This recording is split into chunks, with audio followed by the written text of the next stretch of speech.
Transport authorities lament the high number of deaths on the country's roads this December. A Bloemfontein family left heartbroken by the loss of their loved one. Hello and welcome to it. You're watching eNews Direct. I'm Tutuzile Ramela. Good evening, I'm William Lahong. To comment on any of our stories, you can find us on Twitter and Facebook. That's at eNews Direct. You can also track our main stories using the following hashtag road accidents. Transport Minister Dipuo Peters says there have been an unprecedented number of road deaths so far this festive season. More than 800 people have been killed on the country's roads since the 1st of December. Peters has released the preliminary fatality figures. She condemned irresponsible drivers after it was found that human error accounted for 82% of road crashes. Environmental factors such as the weather accounted for 10%. There is an increase of 17% in the number of deaths compared to the same period last year. Peters has called for an urgent meeting with traffic authorities to find possible solutions. Now, 17% more people have died on the roads compared to the same period last year, as we've mentioned. Transport Minister Dipuo Peters revealed that 845 people have already died this month. Peters says reckless behavior has caused most of the crashes. We claim no easy victories, and we will tell no lies in confronting the scourge of road carnages underpinned by lawlessness and recalcitrant attitude of some of our road users. We have to do everything in our might to deal with the male stubborn and chauvinistic attitude, as males account for 78.4% fatalities and 89.4% being black. We have equally noticed a very disturbing trend relating to female road user behavior. Females account for 21.1% of the total percentage of our fatalities. We have to deal decisively with this phenomenon and investigate the causal factors of this unfortunate trend. A waiter working at the bungalow restaurant at Clifton Beach in Cape Town has apologized for describing two patrons as black on a bill. The incident has caused a stir on social media. I'd like to apologize deep from my heart for the trouble I've caused. It happened without intention of hurting anybody. I sincerely apologize to Ms. Scott and the partner. An emotional apology following an alleged racist incident.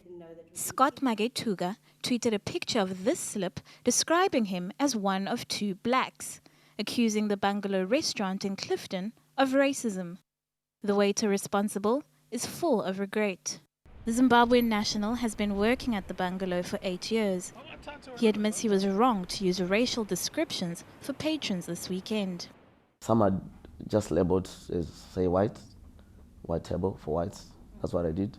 Say 2 tables for white people, I do that, which is against the common policy. I pretty, regret what I've done. He has been suspended in the interim. It was easier because it was really a busy bar for me to locate each table, and I had to do that.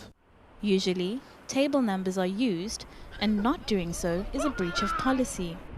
Going forward, manual input of table descriptions will be stopped.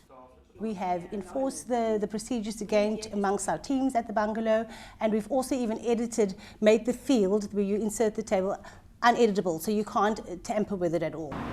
Zange now faces an uncertain future because of this incident. An internal inquiry, which will be conducted in the coming days, could cost him his job. Piladi Situsa, Clifton. A Bloemfontein family has been left devastated by the loss of their loved one. South African Defence member Mwalusi Mokhotu was killed in a gunfight with rebels in the DRC on Monday. 2 of his colleagues were injured in that attack. Mwalusi Mokhotu had dreamed of one day guarding a president, but on Monday his life was cut short while on a United Nations peacekeeping mission in the Democratic Republic of the Congo. Violence has plagued the country amid claims that current President Joseph Kabila does not want to step down as required by the Constitution. Mokhotu had left for the DRC in May this year and was due back in South Africa in May next year. His passing has left his one-year-old son without a father and his family wondering how they will survive without him. His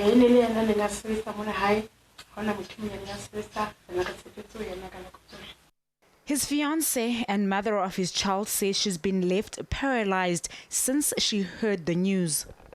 I just felt so confused. I didn't know what to do. I was frustrated. Even now, I can't eat. I can't do anything. I can't even concentrate. The South African Defence Force has sent condolences to the family and says everything possible is being done to ensure the safety of soldiers during such situations. Being in a war-torn zone or conflict area, it has been the priority for the South African National Defence Force to ensure that vigilance is increased at all times and all necessary precautions are taken to ensure or to prevent any casualties. The two injured officers are receiving treatment in the DRC, and the Defence Force says it is working on repatriating Mokothu's body. Zikhona Tshona, Johannesburg. Problems at Limpopo's only multi-drug-resistant TB hospital are due to a lack of management. That's according to Health Minister Aaron Motsoaledi. The minister and a team of senior health officials have visited the Modimolle hospital after a series of scandals.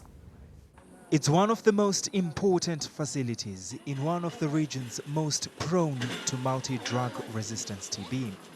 But instead of being a place of healing, this hospital has been plagued by problems. Nurses downed tools because of concerns about the quality of their protective masks, while a patient also recently died due to alleged negligence.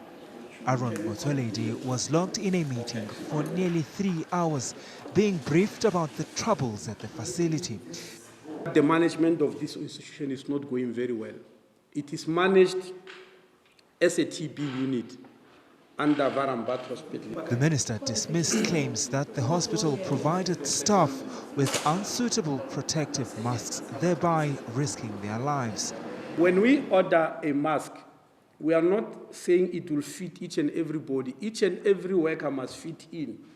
And then we see what are their size. And it's very funny in this hospital. There's a story spreading around that the mask has failed a test that was performed by the nurses here. The funniest thing is that all the general workers, when they test this mask on them, it has passed. I don't know whether I'm going to fail or pass. Because I'm a doctor, I don't know what it does to ministers, maybe. Yes. Whether it fails on nurses, yes. And Minister Aaron Motsoaledi refused to comment on reports that a patient died at the facility due to neglect. We are very heavily restricted by medical ethics not to release any person's medical information in public. I can't do that as a doctor. The national government plans to assist by appointing an interim team to help run the facility. Malungelo Boy, Modimolle. Government has rolled out a new testing program designed for the early detection of a disease that cuts thousands of lives short. The test catches fungal meningitis in HIV-positive people before they start showing symptoms. The disease is the second biggest killer of HIV-infected patients in South Africa. Meningitis kills almost as many HIV-positive people in South Africa as tuberculosis. A new test that is due to be given to 250,000 people each year will detect the disease early and hopefully save lives. Patients who are HIV infected with a CD4 count below 100, and those are patients with AIDS. So you screen their blood for the presence of this fungal antigen and you treat them appropriately. And that, of course, will reduce mortality. The disease is caused by a fungus that gets into your bloodstream and travels to your brain. Healthy people's immune systems fight the fungus off, but those with HIV often succumb to the illness. About 100,000 HIV-positive people will become infected with meningitis in sub-Saharan Africa every year. Until now, doctors in South Africa had to wait until the patient started showing symptoms such as having terrible headaches before starting treatment. The disease is so deadly that these delays to treatment mean that about 70% of patients will die. Social problems surrounding the treatment of HIV, such as people not knowing their status, also affect the spread of the disease. We expected that over time, with the expansion of South Africa's antiretroviral treatment program, that we would see a decline in the number of cases, but that's not what's happened. The number of cases has stabilized, and it's because of this leaky cascade of care where people are not accessing treatment or not staying on treatment. It is believed that many patients die at home without ever seeking treatment. If found with the fungus, patients need a year of treatment. Teresa Taylor, Johannesburg. News from beyond our borders now. The Democratic Republic of Congo remains tense after protests erupted against President Joseph Kabila yesterday. Kabila is refusing to step down despite reaching the end of his term. Gunfire has been reported in the capital, Kinshasa. Social media has also been blocked to prevent activists from organizing protest action. And German authorities are questioning a Pakistani asylum seeker for his role in the deaths of 12 people. The man drove a truck into a crowded Christmas market in Berlin. German Chancellor Angela Merkel said it would be disturbing if the suspect was indeed a refugee. He was reportedly known to police for minor crimes, but without any terror links. The threat of downgrades and poor growth made 2016 a turbulent year for the country's economy. But new statistics point to an improvement in 2017. The South African Reserve Bank's index that measures economic expectations for 6 months improved for 3 months in a row from August to October. Some of the positive contributors include a growth in the physical money supply, more passenger vehicles sold, and an increase in manufacturing productivity. Consumers are also said to contribute to the economy, with real household consumption expenditure forecast to grow at 1.7% in 2017. It is an improvement from the 1.2% recorded in 2016. And with that, let's see how the markets performed today.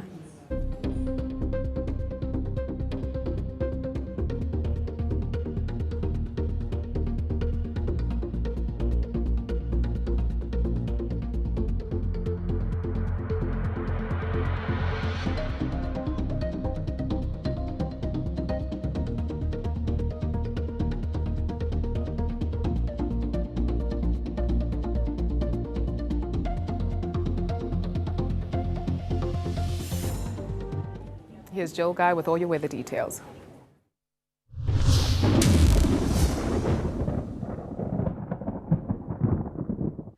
Good evening, everyone. We have a cold front that is passing just off the east coast, but it's pushing quite a bit of rain-bearing clouds into much of the east coast. At the same time, this afternoon, we saw some thunderstorms popping up over the southeastern areas. We are still seeing just a few patches of cloud over the eastern sections, but mostly clear skies persisted throughout the day for the western half of the country. Now, on Wednesday, we are going to see up to 40% chance of thundershows extending from Limpopo in the northwest down into KwaZulu-Natal and the eastern parts of the Eastern Cape. It's going to be partly cloudy for the southwest coastline and the south coast, with a chance of evening rain for parts of the south coast. Mostly clear skies will persist for the western interior, and we have this cold front which is set to hit the southwestern areas as we go through Thursday. In the meantime, on Wednesday, we are going to have isolated thundershowers across much of KwaZulu-Natal. Pretty hot for much of the interior. Ladysmith shooting to 37 degrees. Isolated thundershowers are also forecast for much of the Eastern Cape. It's going to be warm to hot for the interior. Light rain for Port Elizabeth, where a high of 25 is expected. It's going to be partly cloudy for much of the Western Cape. Cape Town and Langaban warming to around 24 degrees. A mostly sunny and hot day continues for the central and eastern parts of the Northern Cape, cooler over the western sections. We are going to see passing showers for parts of the Free State. Bloemfontein and Forest Smith should get away with mostly sunny skies. Isolated thundershowers continue across the northwest. Hot temperatures are forecast once again across the province, and a heat wave is going to persist. We are expecting passing showers for the Limpopo province. Polokwane staying at the 32-degree mark. It's going to be hotter on Wednesday from Mbombela, peaking at 35 degrees, and unsettled weather continues across Mbombela. Heat wave conditions are also forecast across Gauteng, Pretoria, shooting to around 35 degrees. On Thursday, we stay with passing thundershowers for parts of eastern South Africa. Light rain is forecast for Cape Town. Then on Friday, we should see rainy weather spreading from Cape Town into George, and passing showers persisting for parts of eastern South Africa.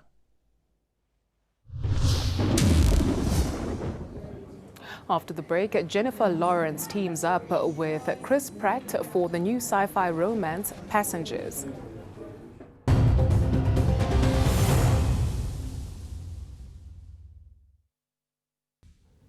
Welcome back. Screen siren Zaza Gabor's husband says her death has left him lonely. That's right, Dudu. Time now for a look at that and other stories from your world of entertainment. Zaza Gabor's husband says no one loved Hollywood more than her. The Hungarian-born actress died of a heart attack on Sunday, aged 99. Frederick Prince von Anhalt spoke about his wife from the front lawn of the couple's Bel Air mansion. I have to bury my wife, which is probably the toughest thing I have to do. Current screen siren Jennifer Lawrence has teamed up with Chris Pratt for the new sci-fi romance Passengers. It hits South African screens at the end of the month. Most of the scenes only include the two actors, and reviews haven't been kind.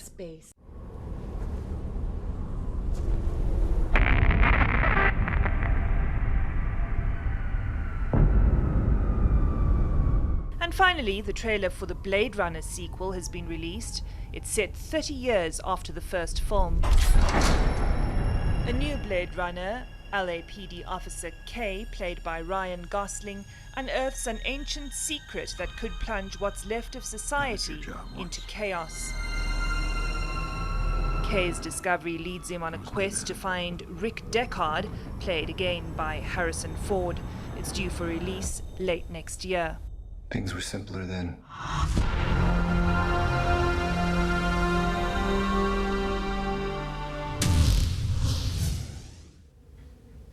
A reminder of your top stories before we say goodbye. Transport authorities lament the high number of deaths on the country's road this December. A Bloemfontein family is left heartbroken by the loss of their loved one. And that's a wrap from the eNews Direct team.